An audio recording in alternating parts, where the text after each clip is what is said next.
Hello guys, आप सभी का हमारे YouTube channel learn with sky में स्वागत है। आज मैं आपके साथ कर्वीलिनियर मोशन के कुछ प्रॉब्लम्स डिस्कस करेंगे।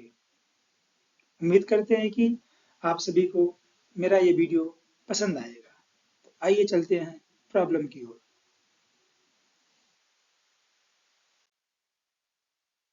तो हम लोग अभी फर्स्ट प्रॉब्लम डिस्कस करने वाले हैं, ठीक है। तो फर्स्ट प्रॉब्लम क्या है, पहले उस प्रॉब्लम को समझते हैं, फिर इसके बाद उसके सॉल्यूशंस को हम लोग स्टेप बाय स्टेप देखेंगे। तो क्वेश्चन क्या दिया गया है, a particle is constrained to travel along the path if x equal to 4t की power 4 meter, where t is in seconds. Determine the magnitude of the particle's velocity and acceleration when t equal to 0.5 second. तो दिया क्या गया है, इसमें एक particle है।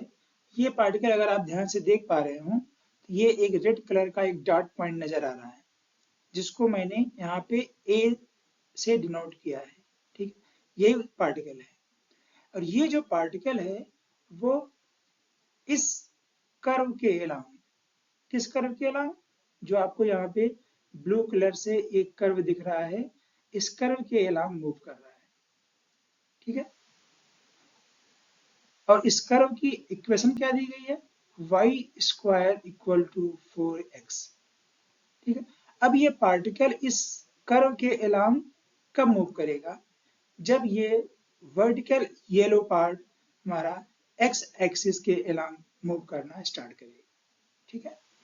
तो जो इस वर्टिकल या येलो कलर का जो ये वर्टिकल पार्ट है, उसका हॉरिजॉन्टल डायरेक्शन में जो डिस्प्लेसमेंट है, जिसको यहाँ पे x से डिनोट किया गया है, वो टाइम का फंक्शन है। किस टाइम, कैसे टाइम का फंक्शन है, तो वो दिया गया है यहाँ पे relation x equal to 4t की पावर 4, ठीक है। तो अगर आप यहाँ पे देख पा रहे हैं तो x हमारा t पे डिपेंडेंट है, ठीक है। और इस कर्व को अगर ध्यान से देखें, इस कर्व में y हमारा x पे डिपेंडेंट है। तो आप ये कह सकते हैं कि y भी t के ऊपर डिपेंडेंट है, ठीक है। तो ये फिगर अगर आप देख रहे हैं तो बड़ा कॉम्प्लेक्स सा दिखाई दे रहा है, लग रहा होगा कि ये प्रॉब्लम बहुत कॉम्प्लिकेटेड है, इसको कैसे सॉल्व करेंगे। तो प्रॉब्लम बिल्कुल भी कॉम्प्लिकेटेड नहीं है, बस मेरे साथ बने रहिए और हम लोग स्टेप बाय स्टेप इस प्रॉब्लम्स को देखते हैं, ठीक है। तो मैंने ये अज्यूम कर लिया कि ये जो पार्टिकल इस ए पॉइंट पे है, इस ए पॉइंट पे इस पार्टिकल की हॉरिजॉन्टल एक्सिस के अलोंग वेलोसिटी vx है और एक्सीलरेशन ax है, ठीक है। Similarly velocity of particle along y axis is denoted by vy and acceleration denoted by ay, okay. So with the help of vx and vy, we can calculate the value of v, and in similar way with the help of ax and ay, we can find the resultant acceleration of particle a, okay. तो उम्मीद करते हैं कि आपको ये problem समझ में आ गया होगा। अब आते हैं इसके सॉल्यूशन पे। तो इस क्वेश्चन में क्या निकालना क्या है, वेलोसिटी का मैग्नीट्यूड और एक्सीलरेशन का मैग्नीट्यूड निकालना है, ठीक है। और यहाँ पे जो x की वैल्यू दी गई है वो टाइम के टर्म में दिया गया है और y की वैल्यू है वो x के टर्म में दिया गया है, ठीक है। तो अल्टीमेटली यहाँ पे x और जो y है उस पार्टिकल का पोजीशन बता रहा है। मीन्स यहाँ पे x एंड y क्या है, पोजीशन वेक्टर है, किसका, उस पार्टिकल a का। तो अगर हमें पता है कि अगर हमें पोजीशन पता हो, ठीक है, तो हम किसी भी पार्टिकल की वेलोसिटी और एक्सीलरेशन बता सकते हैं with the help of differentiation, ठीक है। तो आइए देखते हैं प्रॉब्लम, तो और चीजों को वन बाय वन हम लोग क्लियर करते हुए आगे चलेंगे। तो सबसे पहले यहाँ पे मैंने शो कर दिया कि इस प्रॉब्लम में क्या क्या डेटा गिवन है। तो पहला गिवन है कि जो ये x है वो फंक्शन है t का, कैसे 4t की पावर 4 के फॉर्म में। ओके, एंड सेकेंड जो दिया गया है y square equal to 4x। यहाँ पे x क्या है, displacement of particle along x axis, and y क्या है, displacement of particle along y axis. ठीक है, तो इन्हीं x और y की हेल्प से हम लोग पार्टिकल की वेलोसिटी निकालेंगे और एक्सीलरेशन निकालेंगे। कब, जब t की वैल्यू हमारी क्या हो, 0.5 सेकेंड।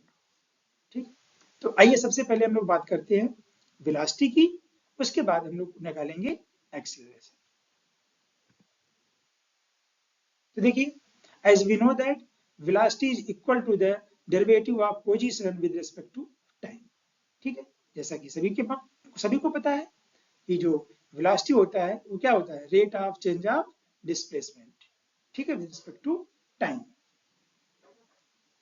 तो यहाँ पे हमें Vx निकालना है और Vy निकालना है। ठीक है, तो सबसे पहले हम लोग Vx की बात करते हैं। तो Vx क्या हो जाएगा, Vx होता है, जिससे मैंने बताया कि rate of change of displacement.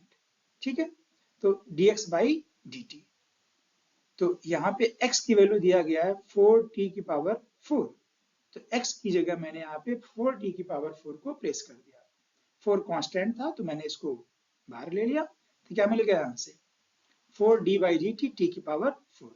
अब जब इस t की पावर 4 को हम लोग डिफ्रेंशिएट करेंगे विद रिस्पेक्ट टू टाइम, तो यहाँ से क्या मिल के आएगा 4t क्यूब, और एक 4 ये पहले से था, तो ये जो हमारी वैल्यू आ गई वो आ गई 16t क्यूब।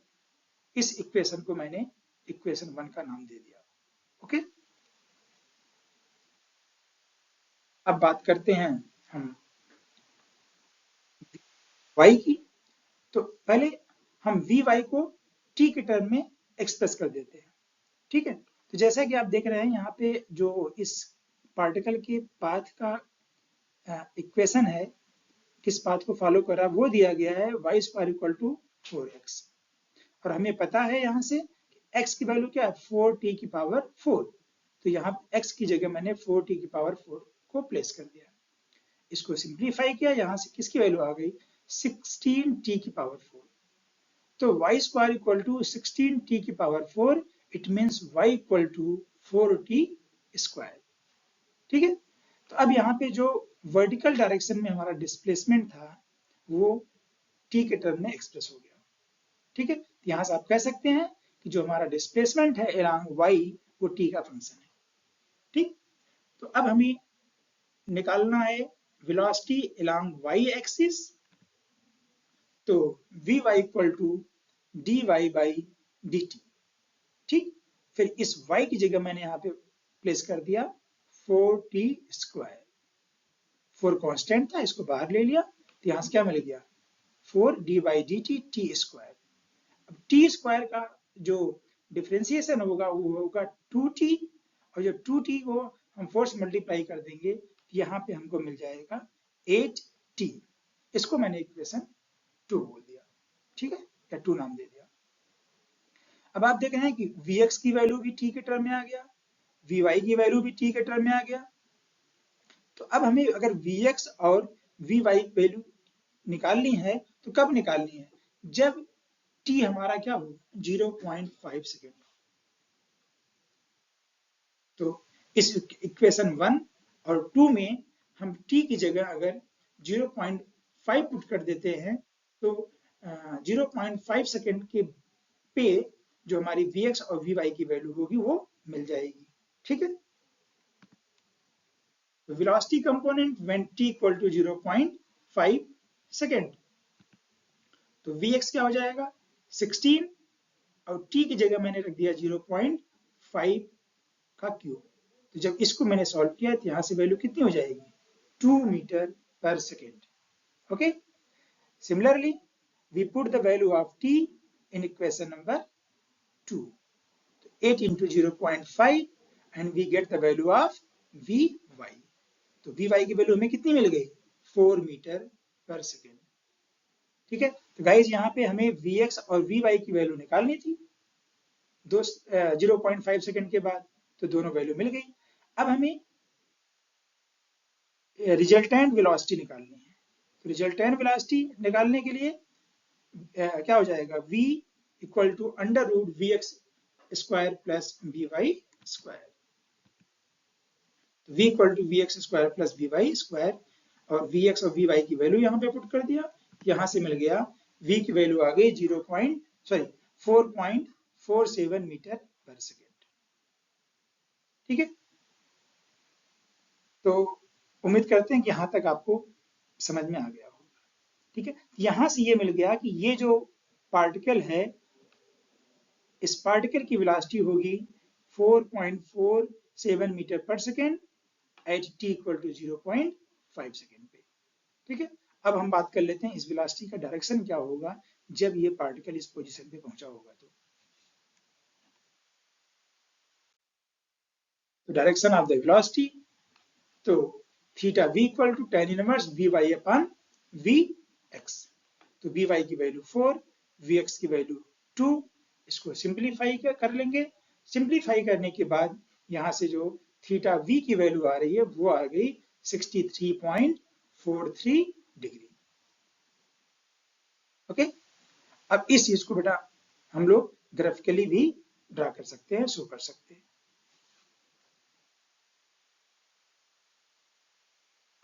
कैसे, देखिए Vx जो कि मैंने पहले से ही पॉजिटिव एक्स एक्सिस के लॉन्ग मान रखा था, अज्यूम कर रखा था, वैल्यू पॉजिटिव आ गई, इसका मतलब Vx इक्वल टू क्या मिल गया, 2 मीटर पर सेकेंड। सिमिलरली Vy की वैल्यू भी पॉजिटिव है, तो ये y एक्सिस के लॉन्ग हमने अज्यूम कर रखा था, तो Vy की वैल्यू क्या होगी, 4 मीटर पर सेकेंड। ओके, और इस Vx और Vy का जो रिजल्टेंट है दैट इज द V, और इसकी वैल्यू कितनी आई है, 4.47 मीटर पर सेकेंड। ओके, अब बात करें इस v के डायरेक्शन की, तो मैंने जैसा आपको पहले भी बताया है। ठीक है, और फिर अभी भी बताना चाह रहा हूं कि जो थीटा किसके साथ ये एंगल बना रहा होता है, जो टर्म यहाँ पे नीचे होता है, तो नीचे हमारा क्या है, vx है। ठीक है, थीटा क्या है, किसके साथ एंगल बनाएगा, vx के साथ। तो देखिए ये हमारा vx हो गया, तो इस vx से कितने डिग्री हम एंटी क्लॉकवाइज चल रहा है, 63.43 डिग्री। तो जो हमें क्या मिल गया, इस वेलोसिटी का डायरेक्शन बता देगा। ठीक है, तो उम्मीद करते हैं कि आपको ये डायग्राम या फिगर समझ में आ गया होगा, जो कि क्या बता रहा है, रिजल्टेंट वेलोसिटी बता रहा है और इस वेलोसिटी का डायरेक्शन बता रहा है। ठीक है, अब हम बात करते हैं एक्सीलरेशन की। तो we know that acceleration is equal to the derivative of velocity with respect to time. जब हम वेलोसिटी को टाइम के रिस्पेक्ट में डिफरेंशिएट करते हैं तो हमें क्या मिलता है, पार्टिकल की या बॉडी का एक्सीलरेशन मिलता है। ठीक है, तो इसी को यूज करते हुए हम लोग निकालने वाले हैं a x की वैल्यू और a y की वैल्यू। तो फ्रॉम इक्वेशन 1 से क्या था कि vx equal to 16t cube. अब मैंने क्या किया, यहाँ पे ax निकालना था, तो इस vx को हमने टाइम के रेस्पेक्ट में डिफरेंशिएट कर दिया। तो dvx upon dt equal to d by dt 16t cube. vx की वैल्यू को यहाँ मैंने यहाँ पुट कर दिया। ओके, तो 16 कांस्टेंट, इसको बाहर ले लिया, यहाँ से क्या मिल गया, 16 d by dt t cube. अब जब t क्यूब को हम टाइम के रिस्पेक्ट में डिफरेंशिएट करेंगे, यहाँ से हमको क्या मिलेगा, 3t स्क्वायर। ठीक है, और ये 16 पहले से था, तो हमको फाइनली कितना मिल गया, 48t स्क्वायर मिल गया। ओके, इसी तरीके से हम लोग a y की भी वैल्यू निकाल सकते हैं इजीली।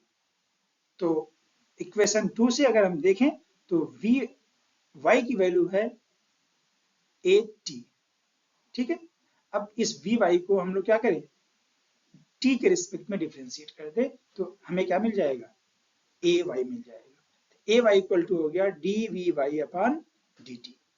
ओके, तो d बाई dt और vy की जगह मैंने यहाँ पे 80 रख दिया, 8 कांस्टेंट था तो बाहर ले लिया। तो यहाँ से जब t को t के रिस्पेक्ट में डिफरेंशिएट करेंगे तो हमें 1 मिलेगा, और 1 इंटू 8 इक्वल टू क्या हो जाएगा, 8। तो जैसा कि आप यहाँ पे देख पा रहे हैं कि जो ax है वो तो टाइम का फंक्शन है, बट जो ay है वो टाइम का फंक्शन नहीं है। इसका मतलब कि टाइम कुछ भी हो जो वर्टिकल डायरेक्शन में, या कह सकते हैं कि वाई एक्सिस के अलोंग जो हमारा एक्सीलरेशन कंपोनेंट होगा वो टाइम के ऊपर डिपेंड नहीं करेगा, उसकी वैल्यू हर समय क्या होगी, कांस्टेंट होगी। ओके, बट जो एक्स की वैल्यू है वो टाइम के साथ वेरी करेगी। ठीक है, तो अब हमें क्या निकालना है, एक्सीलरेशन निकालना है कब, t इक्वल टू 0.5 पे। ठीक है, तो इस इक्वेशन नंबर 3 एंड 4 में हम लोग t की जगह 0.5 पुट कर देते हैं।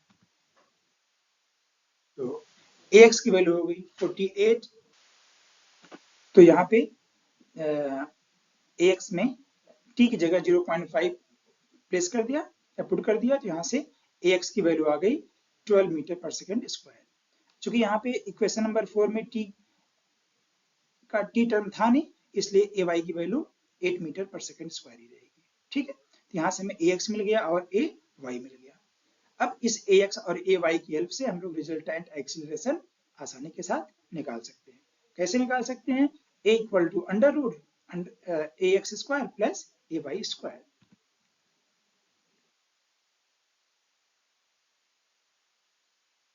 देखिए a equal to under root ax square plus ay square, ax की जगह पुट कर दिया 12 मीटर पर सेकेंड स्क्वायर एंड ay की जगह 8 मीटर पर सेकेंड स्क्वायर। यहाँ से हमें a की वैल्यू मिल गई। a की वैल्यू कितनी आ रही है, 14.42 मीटर पर सेकेंड स्क्वायर। ये हमें बता रहा है कि जब वो पार्टिकल अपने इनिशियल पोजीशन से 0.5 सेकेंड के बाद जब पॉइंट वो ए पे पहुंचेगा उस समय उसका एक्सीलरेशन 14.42 मीटर पर सेकेंड स्क्वायर हो चुका होगा। ठीक है, अब इस एक्सीलरेशन की डायरेक्शन की बात कर लें तो पता है theta a equal to tan inverse under root a y upon a x. तो tan इनवर्स ए वाई की जगह 8, ए एक्स की जगह 12, इसको सॉल्व कर लिया, यहाँ से थीटा ए आ गया जिसकी वैल्यू कितनी आ रही है 33.69 डिग्री। ये जो थीटा ए आया ये बता रहा है एक्सीलरेशन का डायरेक्शन किस एक्सिस के साथ, किस एक्सीलरेशन कंपोनेंट के साथ, ए एक्स के साथ। ठीक है, इसको ग्राफिकली हम लोग देख ले यहाँ पे, तो ये हमारा एक्स एक्सिस के लॉन्ग ए एक्स है, वाई एक्सिस के long a y. Okay, and ये जो हमारी लाइन जा रही है ये बता रहा है डायरेक्शन ऑफ एक्सीलरेशन 14.42 मीटर पर सेकेंड स्क्वायर।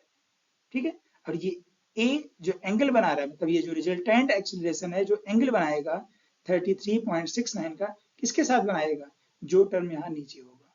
तो यहाँ नीचे कौन सा टर्म है, ए एक्स है, इसलिए ये जो थीटा ए है वो एक्स एक्सिस के साथ एंगल बना रहा है। ठीक है, तो उम्मीद करते हैं कि आपको ये प्रॉब्लम अच्छे से समझ में आ गया होगा। फिर भी कोई दिक्कत है, कंफ्यूजन होगा तो आप मुझसे कमेंट करके पूछ सकते हैं। तो आइए देखते हैं नेक्स्ट प्रॉब्लम। तो नेक्स्ट प्रॉब्लम में तो सबसे पहले हम क्वेश्चन को अच्छे से पढ़ते हैं, समझते हैं, फिर इसके सॉल्यूशन को वन बाय स्टेप हम लोग डिस्कस करेंगे। तो क्वेश्चन में क्या दिया गया, if the x and y components of the particles velocity are Vx equal to 32 t meter per second and Vy equal to 8 meter per second. To determine the equation of the path y equal to fx if x equal to 0 and y equal to 0 when t equal to 0. ठीक है, ये तो question दिया गया है। अब इसको हम आसान भाषा में आपको समझा दें तो ये क्वेश्चन कहना क्या चाह रहा है, कह रहा है कि कोई एक पार्टिकल है और उस पार्टिकल की जो एक्स एक्सिस के लॉन्ग वेलोसिटी है vx, उसकी वैल्यू दी गई है 32t। ओके, एंड जो y एक्सिस के लॉन्ग वेलोसिटी है vy, उसकी वैल्यू दिया गया है 8।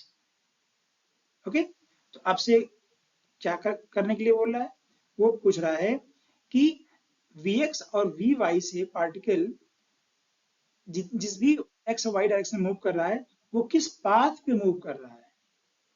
ठीक है, उस पाथ के फंक्शन को हमें बताना है। ठीक है, यहाँ पे जो दिया गया path y equal to f x, तो y तो यहाँ पे ही है, बट बताना है कि जो y होगा वो x का एक फंक्शन होगा, तो इसी फंक्शन को ही आपसे पूछ रहा है और कब बताना है, ठीक है। कह रहा है कि जब हमारा t इक्वल टू क्या है, 0 है, उसमें x की वैल्यू 0 है और y की वैल्यू 0 है। इसका मतलब कि जब t हमारा 0 है तो पार्टिकल हमारा कहाँ पे है, ओरिजिन पे है, ठीक है। तभी तो बोल रहा है x equal to 0 and y equal to 0, ठीक है। तो कैसे करेंगे इस प्रॉब्लम को, आइए देखते हैं। तो गिवन डेटा में क्या है, velocity component of the particle, उस पार्टिकल की जो वेलोसिटी कंपोनेंट्स है, x डायरेक्शन में vx है, उसकी वैल्यू दिया गया है 32t मीटर पर सेकेंड, एंड जो वेलोसिटी है y एक्सिस के लॉन्ग vy, उसकी वैल्यू दिया गया 8 मीटर पर सेकेंड, ठीक है। अब इसी दो गिवन पैरामीटर के बेस पे हम लोग उस पार्टिकल के पाथ को फाइंड आउट करेंगे, ठीक है। तो यहाँ पे देखिए हमको वैल्यू क्या पता है, वेलोसिटी पता है, और हमें निकालना क्या है, x की वैल्यू निकालना है और y की वैल्यू निकालना है, ठीक है। इसका मतलब हमें पोजीशन निकालना है। अब दिया क्या गया है, हमें वेलोसिटी दी गई है, तो वेलोसिटी से अगर हम पोजीशन निकालना होता है तो हम लोग इंटीग्रेशन का सहारा लेते हैं, ठीक है। तो कैसे करेंगे, आइए देखते हैं। तो जैसा कि हमें पता है कि dx upon dt equal to क्या होगा, हमारा vx होगा, ठीक है। इसको इक्वेशन मैंने 1 नाम दे दिया, और dy बाई dt इसको हमने vy बोल दिया, इसको हमने इक्वेशन 2 नाम दे दिया, ओके। अब इस इक्वेशन 1 और इक्वेशन 2 को मैं इंटीग्रेट करने वाला हूं, ठीक है। तो देखिए पहले मैंने इक्वेशन 1 को इंटीग्रेट किया, तो जब 1 को किसके साथ जो यहाँ पे वेरिएबल है उसके रिस्पेक्ट में इंटीग्रेट करेंगे, तो देखिए इस dt को हम राइट साइड लेके चले गए इस तरफ, तो यहाँ से क्या हुआ, dx equal to vx dt, और यहाँ पे मैंने दोनों तरफ क्या कर दिया, उसको इस फंक्शन को इंटीग्रेट कर दिया। अब इंटीग्रेट तो कर दिया, अब बात आ गई कि लिमिट कैसे लगाएं, कि इंटीग्रेशन हम कहाँ से कहाँ तक करें। तो इसके लिए देखिए यहाँ पे क्वेश्चन में दिया गया है, क्या कह रहा है कि जब हमारा t 0 है, t 0 है, उस समय उसका डिस्प्लेसमेंट x एक्सिस के लॉन्ग कितना है, 0 है, तो जब t 0 तो डिस्प्लेसमेंट भी 0, ओके। और जब टाइम हमारा बढ़ते बढ़ते क्या होगा, t पहुंच जाएगा, उस समय जो डिस्प्लेसमेंट होगा 0 से कहां पे पहुंच जाएगा, x पे पहुंच जाएगा, ठीक है। फिर से बता दें कि जब हमारा टाइम क्या है, 0 है, तो उस समय डिस्प्लेसमेंट भी क्या है, 0 है। क्यों, क्योंकि वो क्वेश्चन में दिया गया, देखिए जब टाइम 0 तो डिस्प्लेसमेंट भी हमारा 0 है, इसलिए लोअर लिमिट क्या हो गई कि जब टाइम 0 तो डिस्प्लेसमेंट 0, और जब टाइम बढ़ते बढ़ते कहां तक पहुंच जाएगा, 0 से t पे पहुंचेगा, तो उस समय डिस्प्लेसमेंट हमारा क्या हो जाएगा, x हो जाएगा। तो लिमिट समझ में आ गई इस इंटीग्रेशन की, लोअर लिमिट क्या हो गई, 0, अपर लिमिट x, ठीक है। और टाइम की बात करें तो lower limit 0, upper limit t।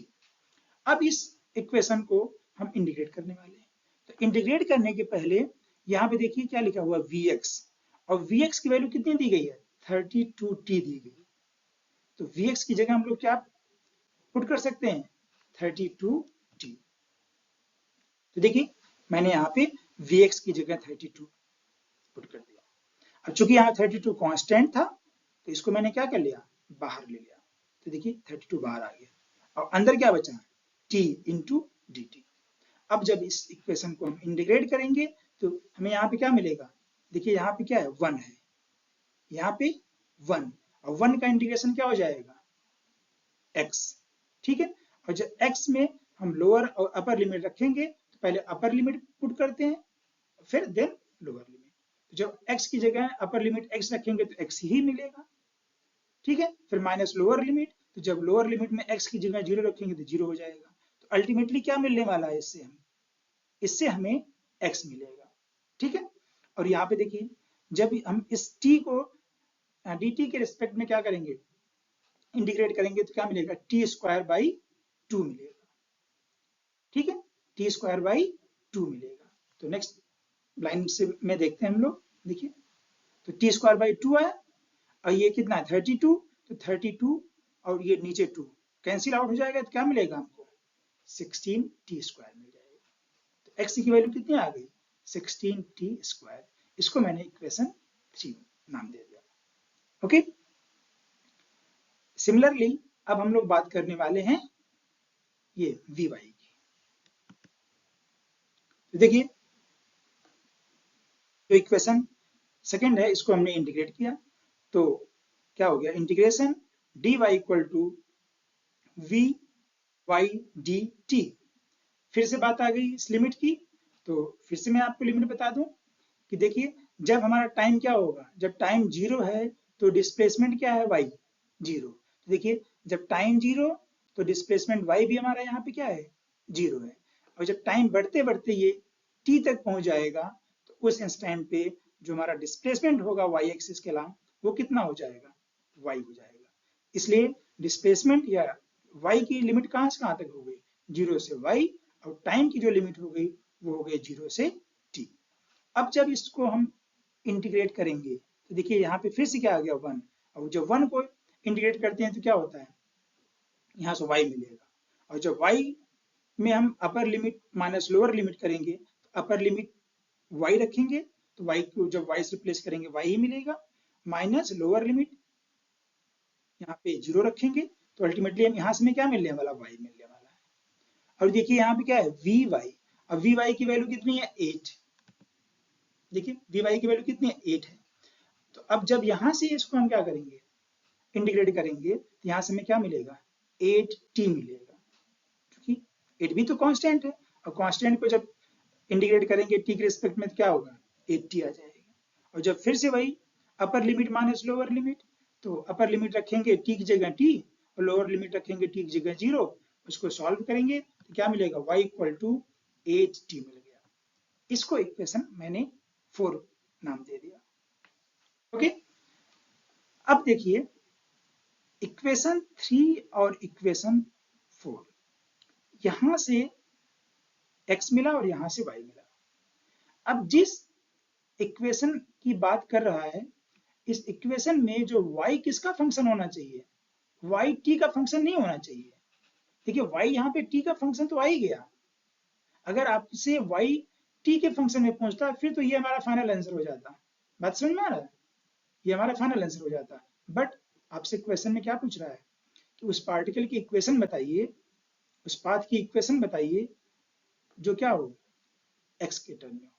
तो देखिए इसके लिए क्या किया गया, इक्वेशन 3 और 4 से t को रिमूव कर दिया गया। कैसे, इस इक्वेशन 3 से मैंने किसकी वैल्यू निकाली t की वैल्यू निकाल दिया, ठीक है, और t की वैल्यू निकालने के बाद इस इक्वेशन 4 में प्लेस कर दिया।